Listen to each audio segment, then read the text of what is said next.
What's going on, guys? Welcome to another episode of Ralph's Real Review, where today we are going over the Aristocats. If you have not subscribed yet to the channel, please do so. We are trying to reach our goal of 50 subs. We are on our way there.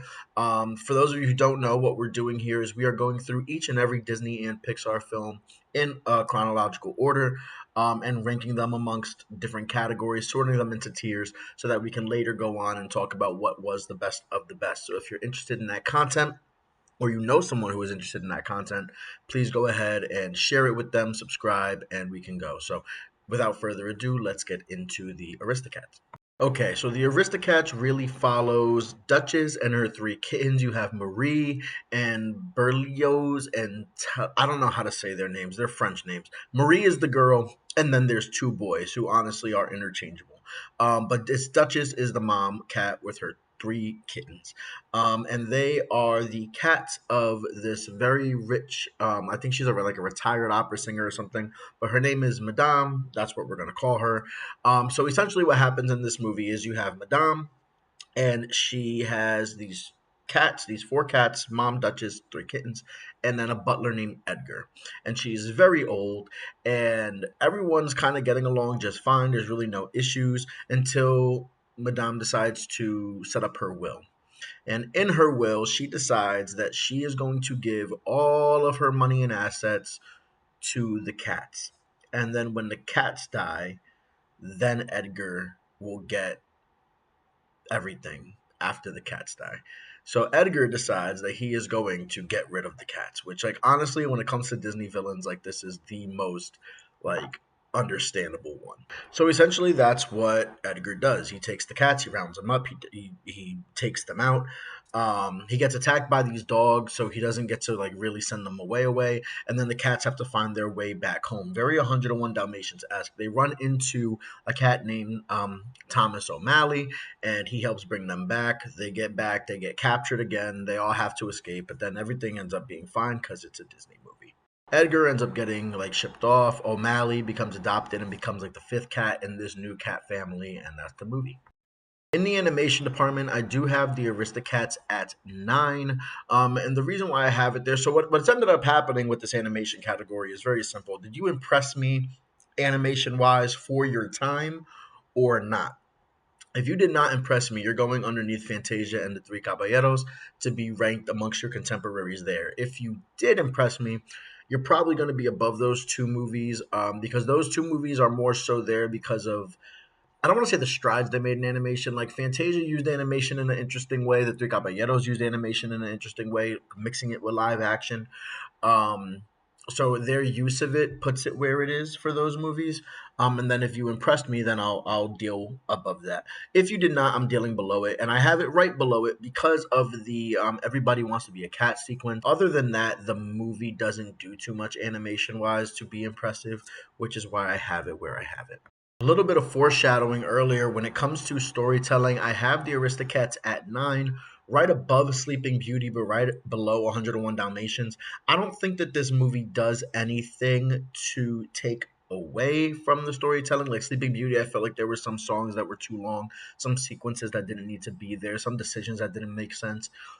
With the Aristocats, I didn't feel that way, that there was anything like derogatory, but I kind of foreshadowed it earlier. This feels like 101 Dalmatians with cats, right? Like they didn't want to do like 101 cats, but they had this animal napping of pets that led to a journey home. And with the Aristocats, it was kind of like the flip, right? You had a little bit of cats, but they were, taken out of their home and had to find their way back to their home. So because the plots were so similar, I think the Aristocats obviously did it just a little bit not as well. So I have it right beneath 101 Dalmatians there. When it comes to characters, I do have the Aristocats at 12, right beneath Bambi. Marie seems to have like some sort of life now. I think that people, or I should say kids, because I teach, right? So I see kids who have Marie merchandise, whether it's pencil pouches or plushies or whatever it is. So she lives on, shockingly enough. However, I think that's really it. And to be honest, I don't know how much Marie lives on through people watching the Aristocats and loving her character, or if she's just Disney's cutest cat that people could see. I have the Aristocats pretty low there. I would say a lot of these characters, when it comes to recognition, you have Marie maybe. With Bambi, obviously, I think Bambi is way more recognizable, which is why I have it with a slight edge. But when it comes to straight to characters, I love Thomas O'Malley. The Scat Cat crew is kind of dicey. You know, the Disney's dealing with this racial stuff again there. I've talked about that in previous videos. I won't go too into it, but they are dealing with it there. And then Duchess, you know, is fine. They have a lot of fine characters, but no one who super stands out or who I would say that the masses should know besides Thomas O'Malley. I really do enjoy Thomas O'Malley, but anyway, Aristocats 12 right beneath Bambi. When it comes to the Disney factor, I do have the Aristocats at 14th. Again, not a movie that was overly impressive. Is dealing with racial things. I don't think that it does anything particularly distinct or anything that makes it feel like a Disney movie. There is music infused in it. I do really like the music infused in it, but it doesn't necessarily feel like Disney music. So I do put it above the Sword and the Stone just because I think that they're dealing with the same issues. I think the Aristocats lives on a little bit more. I think the Aristocats does have better music, so I give it the slight nod over the Sword and the Stone, but I still do have it beneath the Three Caballeros. Music. This is where the Aristocats shine. So I have the music for Aristocats at 6. I will say that this is probably my most controversial ranking for this video, simply because I have it above Snow White. And when you look at the music in Snow White, you have Hi Ho, you have Whistle While You Work, and these are songs that have withstood. Okay. I try to be as objective as I can with these rankings. Obviously, these are still my rankings, so there is going to be some sort of subjectivity. The reality of what I have to say here is I would rather listen to Scales on Arpeggios, Everybody Wants to Be a Cat, and Thomas O'Malley song than Whistle While You Work and Hi Ho. Um, if you want to switch or swap the Aristocats and Snow White, I could understand why you would do that. If you want to say that Dumbo with Baby Mine is better than anything that the Aristocats have, I can hear that. I think the Aristocats soundtrack is underrated. I personally appreciate it to this level where I have it just beneath a Peter Pan. When it comes to box office success, the Aristocats does come in at 11th with a little under $193 million adjusted for inflation. It's well beneath Peter Pan, which is at our 10th spot at the moment now that we're halfway through. And it did beat the Sword and the Stone by about a little under $50 million. The main difference here between the Sword and the Stone and the Aristocats was the amount of re-releases. I had to do a lot of math adjusting for inflation because the Aristocats had an initial release and about 4 re-releases, if I remember correctly. So all of those added up did push it above the Sword and the Stone and all of those other films, but still way behind, the films above it in this list, which did very, very well financially. And finally, historical significance. I do have the Aristocats at 15, mostly because I couldn't find anything special about this movie in terms of history regarding the company, in terms of things that were going. Oh, look, Mayhem's in the video. Hi, Mayhem. In terms of anything going on, really, there was nothing special about this movie. Marie is enough to again push it above all the films below it. But the reality of the situation is, I can't like the Adventures of Ichabod and Mr. Toad. That was the last anthology film. Mr. Toad and Mr. Toad's Wild Ride. Like there's other things that kind of keep that alive there. Whereas the Aristocats, it's just they still sell Marie merchandise. That's it. Okay, now we're going to get into the tier list, and we are going to have an update later because this is our 20th video, our 20th movie in this series. So we are going to do an update on what the tier rankings say the tier rankings compared to the list that we've just gone through. But for this movie, I'm in a weird position. So again, we're ranking, is this a movie that everybody should see, movie fans should see, Disney fans should see, Disney diehard should see, or is it a movie that is completely skippable no matter where you fall on that scale? When it comes to the Aristocats, I have to start by saying that this is a movie that I personally enjoy higher than where I have it. All right.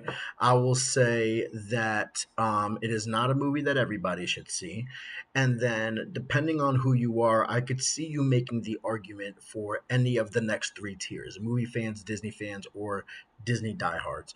I will say, and I'll get to this in a second, when we go through and parse it out, the Aristocats is very close to Dumbo in terms of average ranking. Um, Dumbo, I have in the movie fans category.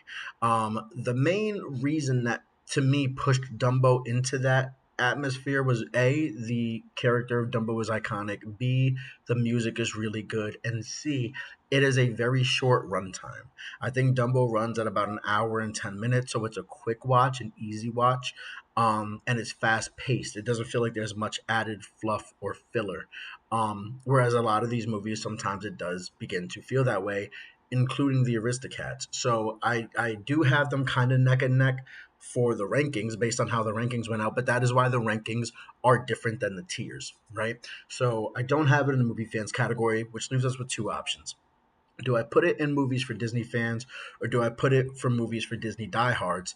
And I felt like for me, this is a movie that is for Disney diehards. And the reason that I say that is if I'm recommending this to somebody who has not seen it, I think you could get a better version, a much, much, much, much, much better version of this movie with 101 Dalmatians. So if you are a Disney fan, I would tell you just watch 101 Dalmatians. If you were a Disney diehard, then I would be like, okay, then this is. I don't think it's skippable for you. I think that you would enjoy it. There's some characters that you'll get to know about. Everybody Wants to Be a Cat is an iconic Disney song. Not iconic like When You Wish Upon a Star, but it's still up there. So if you're a Disney diehard, there's enough here for you. If you are a casual Disney fan and you're trying to figure out what movies to watch, I would point you in the direction of 101 Dalmatians. So this movie will go in the Disney Die Hard tier, even though I will say I enjoy it much better than that. I think it's a great movie. I love the movie personally, but I understand that's not going to be everybody. And I am also a Disney diehard, so it makes sense. Now, as promised, we are going to do every 10 videos a tier update. A ranking. I keep getting mixed up between the tiers and the ranking. The tiers is what we just did. The rankings are going to be an average out of all the ranking scores that we've done so far across the seven categories, weighting them all evenly. And this is where there's going to be differences between what you see in the tiers and what you see in the rankings. The rankings attempt to be a little bit more objective. The flaws with the rankings and the average rankings that we use is that it counts all categories evenly, right? So your box office success matters just as much as the story that you tell, and how great your animation was counts just as much as how great your music was. And while it does attempt to be objective in that way, that's not how we all enjoy movies. Music is going to be a bigger deal for some people. Animation is going to be a bigger deal for others. Some people don't even care about the box office success of a movie. I'm saying for the sake of the Disney company and ranking Disney films and iconic status and historical significance, like all of that comes into play, which is why it's ranked here. But there will be differences between the rankings and the tiers, which is why we do them both. The rankings attempts to be objective but has some flaws. The tiers is a little bit more subjective. I still try to be objective. I still try to say, like, thinking about the rankings, here's where I would recommend these movies. But even that has a level of subjectivity where I'm saying this is where I would tell somebody you should see this or that based on what I think a general audience member will feel. So just so we understand the difference between the rankings and the tiers, let's get into the rankings. So at 20, and again, we average out, there's 20 movies, right? So we are averaging out their typical ranking across all seven categories. At 20, we have Saludos Amigos, which comes in at an average ranking of 19.29. So it's almost in last place every single time. At 19th, we have Make Mine Music, which comes in with an average ranking of 17.71. Bottom three, bottom four, definitely bottom five most of the time. Melody Time coming in with a average ranking of 16.43. That's at 18th. Fun and Fancy Free at 17th with an average ranking of 16.29.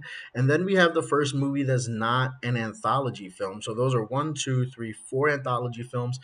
At the bottom five, we have The Sword and the Stone with an average ranking of 15.71. It is a movie that I put in the skippable category.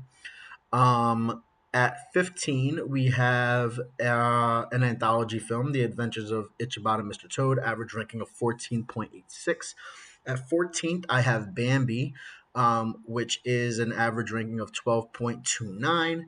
At 13th, we have The Three Caballeros with an average ranking of 12.14. At 12, we have The Aristocats with an average ranking of 10.86. And then at 11th, we have Dumbo with an average ranking of 10.71. And Dumbo is a movie that I did have up in that movie fan should see category. But it does come in outside our top 10 with some movies that are in categories below it. So, again, tiers, movies I would recommend to certain groups of people based on how I weight movies. And then the rankings are going to be what I would consider, what I would say would be like the technically better movies when you count all factors evenly, right? So, at 10, we have currently Alice in Wonderland at 9.57. So it's all these movies are typically inside the top 10. At 9, we have Fantasia with an average rating of 8.42, followed by at 8, Lady and the Tramp with an average rating of 8. Snow White comes in at 7 with an average rating of 6.71. 101 Dalmatians comes in at 6 with an average rating of 6.57, so just beating it out. Pinocchio starts off our top 5 with an average rating of 6.29. Sleeping Beauty comes in at 4th, which is honestly higher than I thought it would be, but Sleeping Beauty comes in at 4th with an average rating of 5.71. Peter Pan comes in at 3rd with an average rating of 4.86. The Jungle Book comes in at 2 with an average rating of 4.29. And then Cinderella takes our top spot with an average rating of 3.29. Peter Pan is the one that kind of sticks out. Peter Pan and Sleeping Beauty being at 3 and 4. Didn't quite expect that.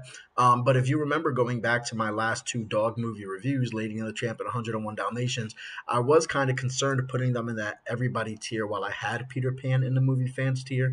I already discussed why I did that. If you want to go back and watch that Peter Pan and those 101 Dalmatians and Lady and the Tramp videos where I explain why I did that. But this my main takeaway was not that I was too high on 101 Dalmatians and Lady and the Tramp, but that maybe I was too low on Peter Pan. So I'm gonna leave it be for the time being. I'm gonna see how this evens out and averages out as we add more movies to these tiers and these rankings, and it kind of moves things around. So I have an eye on moving Peter Pan up to the everybody tier, but for now we're gonna leave it where it is. So, guys, that's gonna be our video. This is a long one. If you guys have not yet, make sure to follow me on Instagram at Ralph's Review. Make sure to follow me on TikTok at Ralph's Rapid Review, and then of course subscribe here at Ralph's Real Review so that you can get all of these updates as we go through all the movies. My rapid reviews do come up here a day after they go live on TikTok. And then coming up in 2025, which is just a couple months away, I will be doing normal movie reviews on top of this series. So if you are interested in any of that content, please subscribe. If you know someone who is interested in any of that content, share that to them so that they can subscribe. And that'll do it for today, guys. Thanks. Bye.